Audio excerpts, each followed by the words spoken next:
Nouvelle édition sur TV5 Monde, bienvenue à toutes et à tous. Voici les titres de ce journal. Rompre définitivement avec la France-Afrique. Objectif affiché de la première tournée en Afrique du président Macron. Il doit prononcer un discours qui se veut fondateur à Ouagadougou. Fanny Noaro sera en direct avec nous depuis la capitale du Burkina Faso. Elle réclame la vérité sur l'assassinat de Thomas Sankara. Mathilde Panot réclame la création en France d'une commission d'enquête sur la mort de l'icône de la Révolution au Burkina. La députée de la France Insoumise nous parlera également du moral des troupes mélanchonistes. Elle est l'invitée du TV5 Monde Politique. Bonjour et à dans un instant. Merci. Adopté en première lecture, mais déjà décrié par les anti-Netanyahou, en Israël, la Knesset a ouvert la voie à la loi sur l'interdiction de publier les conclusions sur les enquêtes criminelles. D'après l'opposition, une loi pour protéger le Premier ministre, lui-même accusé de corruption. C'est donc une visite de rupture qui a commencé la nuit dernière à Ouagadougou. Avant la Côte d'Ivoire, avant le Ghana, Emmanuel Macron a commencé sa tournée en Afrique de l'Ouest par le Burkina Faso. Le président français doit prononcer un discours qui se veut fondateur sur les rapports entre Paris et le continent. Fanny Noaro est la correspondante de TV5 Monde à Ouagadougou. Elle est en ligne avec nous. Fanny, ce discours de renouveau, on sait quelle en sera la teneur ? Alors ça doit parler jeunesse, ça doit parler effectivement de nouvelles relations et loin des clichés France-Afrique. En tout cas, les jeunes attendent du discours qu'il soit nouveau et qu'il ne soit pas dans les clichés habituels. La tension est même a commencé un peu à monter à l'université. Les jeunes ont commencé à entonner l'hymne national, ont commencé à crier aussi à bas l'impérialisme. Pour le moment, Emmanuel Macron n'est pas encore arrivé à l'université. Il se trouve toujours au palais présidentiel de Kosiam. Il vient tout juste de sortir d'un entretien d'1 heure avec le président Roch Kaboré. Là, c'est actuellement la séance des questions-réponses avec les journalistes pour ensuite donc se diriger à l'université. Évidemment, le service de sécurité est particulièrement mobilisé, surtout depuis avec l'incident qui s'est déroulé hier contre des militaires français où une grenade a été lancée sur un véhicule avec à l'intérieur des militaires français. Là, la température qui monte à l'université, l'Élysée nous confie évidemment avoir quelques craintes. Donc là, on attend la fin des questions-réponses d'Emmanuel Macron qui va se diriger d'ici peut-être 30 à 45 minutes en direction de l'université. Merci Fanny Noaro en direct de Ouagadougou, et on découvrait pendant que vous parliez les images de la conférence de presse entre des deux présidents, la conférence de presse conjointe des présidents français et burkinabé. Dans ce dossier, la parole à Mathilde Panot, la députée du Val-de-Marne sous l'étiquette France Insoumise et donc l'invitée de TV5 Monde Politique. Bonjour et merci d'avoir accepté notre invitation. Discours, on l'a dit, très attendu du chef d'État français à Ouagadougou, discours d'ores et déjà qualifié de fondateur. Elle est nécessaire, selon vous, cette rupture dans les relations de Paris avec l'Afrique ? Oui, je pense qu'elle est absolument nécessaire. Il y a un besoin de briser les réseaux France-Afrique dont on a énormément parlé. Par contre, je n'ai pas énormément d'espoir que Macron aille vers quelque chose qui soit une rupture de ce contexte-là. Déjà parce qu'Emmanuel Macron est un homme du libre-échange qui fait toujours primer l'économie sur le reste de l'intérêt général humain.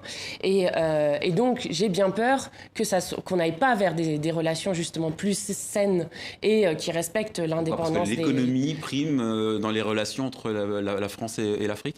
Quand vous faites des politiques de libre-échange constantes, c'est-à-dire que vous détruisez les agricultures des pays, vous faites un dumping social constant sur les gens, donc qui vont du coup avoir moins d'emplois, des emplois de moins bonne qualité, être moins payés, on le voit, et ça c'est quelque chose que promeut le FMI, la Banque mondiale. C'est pour ça aussi que c'est intéressant de parler de Thomas Sankara aujourd'hui, et c'est absolument catastrophique pour les économies des pays, parce qu'aujourd'hui, nous sommes dans le seul moment où la souveraineté et le fait de faire un protectionnisme économique devient une solution solidaire. Et c'est le seul moment dans l'histoire économique où on en arrive à là. Alors, Thomas Sankara, on va y revenir dans un instant. On l'a dit, le président français va essentiellement s'adresser à la jeunesse du Burkina et plus largement de l'Afrique. Justement, Fanny Noaro, notre correspondante, est allée à la rencontre des étudiants. Alors, qu'est-ce qu'ils attendent d'Emmanuel Macron ? On écoute. Moi, je n'attends rien de la venue de Macron. En réalité, juste des formalités administratives, juste une visite. Bon, on va suivre ce qu'il dira, c'est tout. Depuis fort longtemps, nous savons que les relations entre l'Afrique et la France sont toujours restées les mêmes. Ce sont des relations qui sont basées sur des intérêts. Et des intérêts souvent personnels et qui n'ont rien à voir avec les intérêts du peuple. Alors, votre réaction, Mathilde Panot, on dirait que la relève du pays des hommes intègres n'est pas très enthousiaste à la perspective d'un discours prononcé par Emmanuel Macron. Moi, je comprends ça parce que en fait, le fait de vouloir choisir son propre destin, quand on parle de bonheur, quand on dit vouloir décider ensemble quel peut être notre destin commun, c'est extrêmement important. Et donc, c'est normal, je pense, qu'il y ait une méfiance vis-à-vis d'un pays comme la France qui, on va voir ce que va dire Emmanuel Macron, mais qui jusqu'à là n'a pas donné de gage sur la rupture qu'il veut faire sur les relations entre la France et les pays africains. Alors, fin octobre, vous avez proposé une résolution sur la création d'une commission d'enquête pour faire la lumière sur l'assassinat de Thomas Sankara. C'était il y a 30 ans, l'assassinat du Che Guevara africain, comme on l'a surnommé, l'icône de la révolution du Burkina Faso. Vous posez la question de possible complicité française. Sur quelle base est-ce que vous vous appuyez ? Alors, il y a plusieurs témoignages, à la fois de sources proches de l'Élysée qui ont voulu rester anonymes, mais aussi de ce journaliste du Figaro qui a dit qu'il s'était senti manipulé et qu'on l'avait utilisé pour préparer la chute et l'assassinat de Thomas Sankara. Donc, il y a plusieurs sources qui attestent d'une possible implication française, mais qu'elle soit vraie ou fausse, c'est important, justement, comme une vraie rupture dans la relation entre nos peuples et pour avoir une relation saine et pacifiée, c'est important de faire la vérité sur cette question. Et c'est pourquoi je pense qu'il est très important, à la suite de collectifs, de ce qu'a demandé aussi le juge burkinabé, de lever le secret défense aujourd'hui sur les documents pour avoir la vérité sur y a-t-il eu ou non une implication française et aller vers des relations plus apaisées. Alors, vous parlez de certains collectifs. Effectivement, vous faites aussi l'écho de la coalition d'Itanier. C'est une plateforme citoyenne. Elle porte le nom de l'hymne burkinabé et elle a écrit une lettre ouverte au président Macron pour exiger, entre autres, l'extradition du président déchu Blaise Compaoré. Est-ce que vous comprenez cette exigence ? Bien sûr, bien sûr. Il est normal qu'un pays veuille en tout cas faire un procès et veuille avoir une justice autour d'éléments fondateurs de ce qui s'est passé dans son pays. Et je pense notamment à la révolution justement de la jeunesse qui a eu en 2014, qui demandait à ce qu'on cesse l'impunité et que puisse se faire ce destin collectif. Et je pense que, par exemple, dans Thomas Sankara, quelque chose qui est extrêmement important, c'est que c'est un homme, au-delà des critiques qu'on peut faire, mais c'est un homme qui avait lié la question écologique, dans les années 80 quand même, la question de l'émancipation humaine, la question du bonheur et la question de la dignité des gens. Et je pense que ça, c'est quelque chose qui donne une ligne d'horizon et qui nous permettra d'avancer dans le futur. C'est extrêmement important. Alors, un mot de politique française. Vous êtes élu sous la bannière France Insoumise, le parti fondé par Jean-Luc Mélenchon. Ce week-end, c'était la grande convention de la France Insoumise pour affiner l'organisation du parti. C'est une façon de retrouver un second souffle après une période électorale un peu difficile ? Non, pas du tout retrouver un second souffle. L'idée, c'est de continuer sur la dynamique qu'il y a eu à la fois aux présidentielles et à la fois aux législatives. On a dit souvent dans cette convention qu'on était déprimé. France 2 hier a lui-même admis que la phrase avait été tronquée. Je vous assure qu'on n'est pas déprimé. Et là, on a choisi 3 campagnes nationales pour l'avenir. Donc, la lutte contre la fraude fiscale et l'évasion fiscale, la lutte contre la pauvreté sous toutes ses formes, et puis la sortie du nucléaire. Donc, on va faire des grandes campagnes positives sur nos propositions qui vont continuer à amener nos idées de l'avenir en commun, notre programme dans la société, et on va continuer à avancer. Nous sommes aujourd'hui la première force politique du pays avec plus de 500 000 personnes qui sont dans le mouvement de la France Insoumise, et on compte bien continuer comme ça. Avec quel chef ? Parce qu'on a l'impression que Jean-Luc Mélenchon, lui, veut prendre de la hauteur. Il dit « je garde les clés de la maison », mais il ne veut pas s'imposer en tant que président, leader au quotidien. Donc, qui pour mener les troupes au combat ? Je me rends bien compte que la France Insoumise est déroutante pour beaucoup d'analystes politiques, parce que justement, nous sommes un mouvement et non un parti.